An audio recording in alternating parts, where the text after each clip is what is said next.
Hello viewers నమస్తే నా పేరు doctor Kavya fertility consultant 49 hospitals Vizag branch.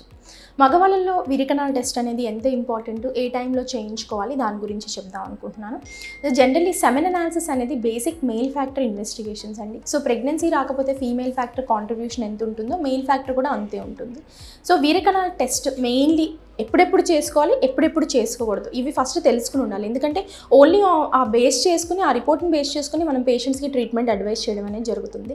Generally semen analysis అనేవి భార్యాభర్తలు కలిసిన తర్వాత ఒక సుమారుగా 2 days నుంచి 7 days గ్యాప్స్ మధ్యలో చేయాల్సి ఉంటుందండి. 2 days కన్నా గ్యాప్ తక్కువ ఉండి వీరికనాల్ టెస్ట్ మనం చేయించినట్లయితే వీరికనాల్ నెంబర్ కానీ కదలికలు కానీ తక్కువ ఉండే అవకాశం అనేది ఉంటుందన్న. అలాగే వీరికనాల్ టెస్ట్ 7 రోజులు అయింది, గ్యాప్ ఎక్కువ అయిన తర్వాత చేయించుకున్నట్లయితే మాత్రం వీరికనాల్ అనేవి డెడ్ స్పర్మ్స్ అనేవి, అంటే కదలికలు లేని స్పర్మ్స్ అనేవి వచ్చే అవకాశం అనేది ఉంటుందన్నమాట. సో ఈ పర్టికులర్ పేషెంట్స్కి మళ్ళీ రిపీట్ చేయడం అనేది జరుగుతూ ఉంటుంది. సో దాన్ని అవాయిడ్ చేయడానికి పర్టికులర్ పీరియడ్ ఆఫ్ యాబ్స్టినెన్స్ని పాటించి ఆ టైంలో వీరికనాల్ టెస్ట్ చేయించుకోవడం అనేది వెరీ ఇంపార్టెంట్. ఈ వీరికనాల్ టెస్ట్ జనరలీ చాలామంది ఏంటంటే ఏమీ పట్టించుకోకుండా చేయించుకుంటుంటారు. అంటే స్లీప్లెస్ నైట్ ప్రీవియస్ నైట్ స్లీప్కి లేకపోవడం వల్ల కానీ, లేదు అంటే ప్రీవియస్ వీక్లో కానీ ప్రీవియస్ 10 days కానీ ఎక్కువ టెన్షన్లో వాళ్ళు వర్క్ చేసినట్లు కానీ, లేకపోతే ఏమైనా ప్రీవియస్ వీక్స్లో ఏంటంటే ఇన్ఫెక్షన్, జ్వరము, టైఫాయిడ్ అట్లాంటి ఫీవర్స్ వల్ల ఏమైనా పేషెంట్ సఫర్ అయినట్లు అవుతుంటే ఈ 10 to 20 days గ్యాప్లో పేషెంట్ సెమెన్ అనాలిసిస్ అనేది ఇవ్వకపోవడం అనేది మంచిది. ఎందుకంటే డెఫినెట్లీ స్పర్మ్ ఫ్యాక్టర్ అనేది మీకు ప్రీవియస్ హిస్టరీ మీద కూడా ఆధారపడేసి ఉంటుందన్నమాట. అంటే ఫీవర్ వచ్చిన పేషెంట్స్కి, మెడికేషన్స్ యూజ్ చేసిన పేషెంట్స్కి, ఈ పేషెంట్స్కి ఏంటి అంటే స్పర్మ్ నెంబర్ తగ్గే అవకాశం అనేది ఉంటుంది. అలాగే కొంతమంది పేషెంట్స్ వివిధ కారణాల మూలంగా ఏంటంటే స్టీరాయిడ్స్ వాడుతూ ఉంటారనమాట. అంటే ఆటో ఇమ్యూన్ డిసీజెస్ కావచ్చు, లేదు అంటే ఇంకా ఏదైనా డిసీజెస్ మూలంగా స్టీరాయిడ్ అబ్యూస్ అనేది ఉంటుందన్నమాట.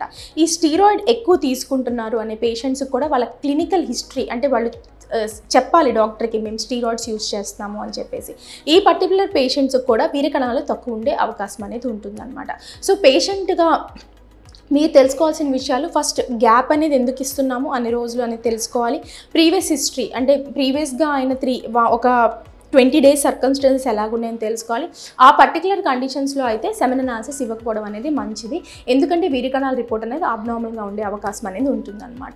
అలాగే భార్యాభర్తలు కలిసినప్పుడు ఇంటర్కోర్స్లో నొప్పి వస్తున్నా సరే అంటే సెక్షువల్లీ ట్రాన్స్మిటెడ్ డిసీజెస్ ఉండే అవకాశం అనేది ఉంటుందన్నమాట. ఈ కండిషన్లో కూడా సెమెన్ అనాలిసిస్ అనేది ఇవ్వకపోవడం అనేది మంచిది. ఎందుకంటే అబ్నార్మల్ స్పర్మ్ పారామీటర్స్ అనేవి వస్తాయి అన్నమాట.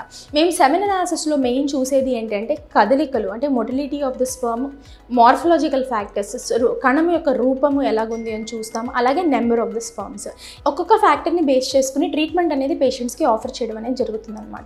చాలామంది కపుల్స్ ఫర్టిలిటీ ప్రాబ్లమ్స్ వచ్చేటప్పుడు మేల్ ఫ్యాక్టర్ అనేది ఈజీగా ఐడెంటిఫై చేయడం అనేది జరుగుతుంది. మోస్ట్ కామన్ ప్రాబ్లమ్ ఇన్ఫర్టిలిటీ సమస్యకి మేల్ ఫ్యాక్టర్గా కూడా చెప్పుకోవచ్చు.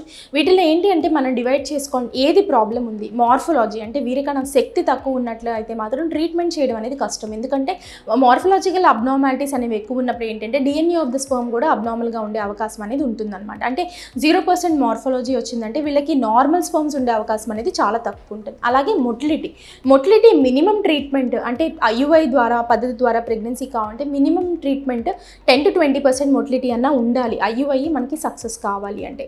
అలాగే వీరికణాలు నెంబర్ మినిమం 10 million కౌంట్ ఉంటే కానీ ప్రెగ్నెన్సీ అనేది ఐయుఐ ద్వారా కానీ న్యాచురల్గా కానీ వచ్చే అవకాశము ఉంటుందన్నమాట.